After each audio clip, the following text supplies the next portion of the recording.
பையா பழனிக்கே போகையிலே அந்த பாலும் தயிராச்சோ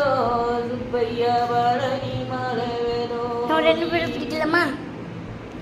அக்காட்டு கொட்டரிலே சுப்பையா 6 லட்சம் அந்த தெருக்காட்டு தண்ணி வந்து சுப்பையா வெகுதையா வடிய உடை கொண்டு இறப்புரைக்கி சுப்பையா குலத்தங்க